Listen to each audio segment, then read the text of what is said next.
नमस्कार, आदाब, सत श्री अकाल, जय भीम, जोहार। मेरा नाम है नवीन कुमार। टूल किट मामले में गिरफ्तार की गई 22 साल की दिशा रवि की जमानत याचिका पर सुनवाई के दौरान जज ने ऐसे सवाल पूछे कि दिल्ली पुलिस की तरफ से पेश हुए भारत के additional solicitor general Surya Prakash Raju की समझ में नहीं आया कि इसका जवाब क्या देना है। ऐसा बहुत कम होता है जब जमानत के किसी मामले में जज अपनी तरफ से नीति या नैतिकता का कोई सवाल खड़ा करे। आमतौर पर यह काम बचाव पक्ष के वकील करते हैं, लेकिन दिल्ली के पटियाला हाउस कोर्ट के एडिशनल सेशन जज धर्मेंद्र राणा ने न्यायिक प्रक्रियाओं को नैतिकता के सवालों से जोड़कर उनकी बोलती बंद कर दी। ऐसा क्या पूछ दिया था जज साहब ने, बताएंगे, लेकिन सबसे पहले सुनिए कि सुनवाई कैसे कैसे आगे बढ़ी। जज साहब ने सबसे पहला सवाल तो दिल्ली पुलिस से यही किया कि आपकी कहानी क्या है, आपको किस तरह के सबूत मिले हैं। इस पर एसपी राजू ने कहा कि टूल किट के पीछे की साजिश बहुत साफ नजर आती है। इसके जरिए ऐसी साइटों पर ले जाया गया जो भारतीय सेना को बदनाम करती है। उन साइटों पर लिखा हुआ है कि सेना ने कश्मीर में नरसंहार किया है। कथित तौर पर दिशा रवि उस पोएटिक जस्टिस फाउंडेशन के सदस्य हैं जिसका जिक्र टूल किट में किया गया है। ऐसे में दिशा रवि के खिलाफ साफ तौर पर राजद्रोह का मामला बनता है। इस पर जज साहब ने पूछा कि इसका मतलब यह है कि टूल किट बस एक मुखौटा है। चलिए ठीक है, आप जो कह रहे हैं उसको भी मान लिया, लेकिन दिल्ली पुलिस के वकील साहब यह तो बताइए कि मान लीजिए मैं एक आंदोलन से जुड़ा हुआ हूं और मैं कुछ लोगों से किसी मकसद से मिलता हूं, तो आप मेरे लिए एक ही तरह का नजरिया कैसे रख सकते हैं। जज साहब ने इसे और साफ करते हुए पूछा कि मान लीजिए अगर मैं मंदिर के दान के लिए किसी डकैत से संपर्क करता हूं, तो आप कैसे कह सकते हैं कि मैं डकैती में भी साथ हूं। एडिशनल सेशन जज धर्मेंद्र राणा के इस सवाल पर दिल्ली पुलिस के मुलाजिमों का माथा घूम गया, क्योंकि वो तो सोच कर आए थे कि बिना सवाल जवाब के दिशा रवि की जमानत अर्जी खारिज कराकर मूंगफली फोड़ते हुए चले जाएंगे, लेकिन कोर्ट में तो कहानी कुछ और ही रूप ले रही थी। जज साहब यहीं नहीं रुके। सुनवाई के दौरान उन्होंने एक ऐसी बात कह दी जिसके बाद समझ में आने लगा था कि पुलिस की दलीलें बहुत कमजोर और भोथरी हैं। कहा जाता है कि जमानत नियम है और जेल अपवाद। सारी सुनवाई नियम और अपवाद के बीच केंद्रित हो गई थी।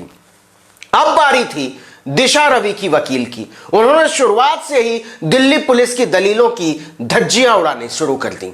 उन्होंने कहा, आज मैं कहती हूं कि यहां किसी के साथ गलत हुआ तो इसमें कोई नई बात नहीं है।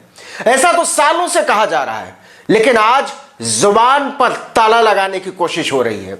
इसमें कोई शक नहीं है कि जागरूकता लाने की कोशिश हुई, लेकिन इसके जरिए हिंसा भड़काने का आरोप सरासर बेबुनियाद है। 5 दिन की कस्टडी में आप मुझे एक बार भी बेंगलुरु नहीं ले गए कि कहां मोबाइल छिपा कर रखा गया है, लेकिन अदालत में आप यह कहते हैं कि दूसरे मोबाइल या लैपटॉप हो सकते हैं जिन्हें बरामद किया जाना है। इसको कैसे स्वीकार किया जा सकता है।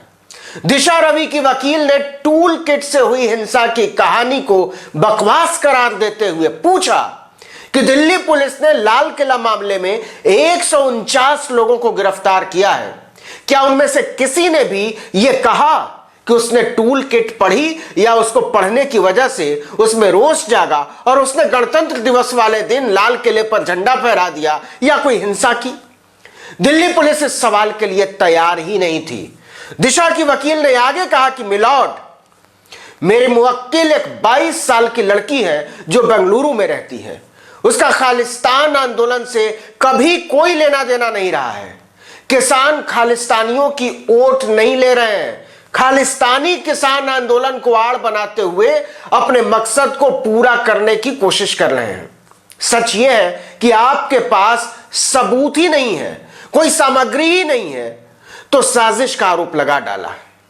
और इसके बाद दिशा की वकील ने जो कहा, उसने भारत की न्यायिक प्रक्रिया, लोकतांत्रिक आचरण और संवैधानिक व्यवस्था की आत्मा को झकझोर कर रख दिया।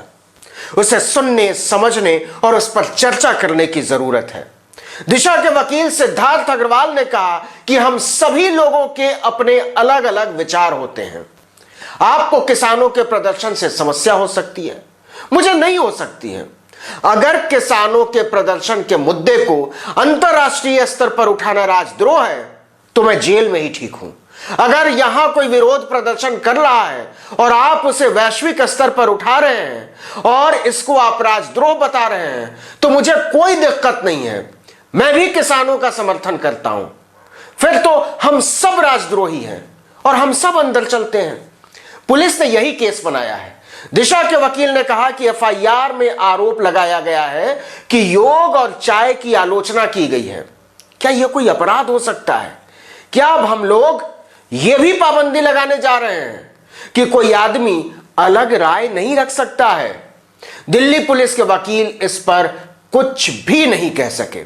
जज साहब ने पूछा कि टूल किट का संबंध हिंसा की घटना से कैसे है?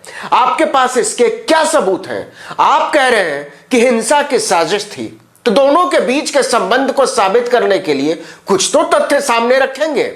इस पर पुलिस के वकील ने कहा कि लेख पाठक के मन पर असर डालते हैं। मतलब कमाल है। दिशा ने अपने दोस्त शांतनु को ट्रैक्टर परेड में हिस्सा लेने के लिए दिल्ली भेजा। यह कहकर दिल्ली पुलिस और बुरी तरह फंस गई। दिशा के वकील ने इसका जवाब देकर पुलिस को बहुत बुरी तरह से बेपर्दा कर दिया। उन्होंने कहा कि दिल्ली पुलिस ने खुद किसानों को ट्रैक्टर परेड की इजाजत दी थी। यह बात रिकॉर्ड पर है। अब पुलिस कहती है कि मैंने किसानों से इस परेड में शामिल होने को कहा, फिर मैंने राजद्रोह कैसे कर दिया? इसकी इजाजत तो पुलिस ने दी थी। कुल मिलाकर दिल्ली पुलिस अपने ही जाल में बहुत बुरी तरह उलझती नजर आ रही है। उसने आसमानी तरीके से दिशा रवि को बेंगलुरु से गिरफ्तार तो कर लिया, लेकिन यह बात वो भी जानती है कि जिस तरह से वो बिना ट्रांजिट रिमांड के उसे दिल्ली लेकर आई, वो अपने आप में अन्याय की अनोखी कहानी है। लेकिन अपने आरोपों को साबित करने में उसकी तिकड़में धराशायी हो चुकी हैं। इस वीडियो में इतना ही, लेकिन अगर आपने आर्टिकल 19 इंडिया को अब तक सब्सक्राइब नहीं किया तो कर लीजिए, बेल आइकॉन दबाइए, घंटी जैसी आकृति लाइक कीजिए और कमेंट करके बताइए हमारा वीडियो आपको कैसा लगा। और अपने दोस्तों, परिचितों, रिश्तेदारों, समूहों में व्हाट्सएप, इंस्टाग्राम, फेसबुक, ट्विटर पर हमारे वीडियो लिंक्स को शेयर कीजिए, साझा कीजिए और हमारे फेसबुक पेज आर्टिकल 19 इंडिया को लाइक और फॉलो करना मत भूलिएगा। वीडियो को तो लाइक कीजिए ही कीजिए, हमारे पेज पर जाकर भी लाइक कर दीजिए। नमस्कार।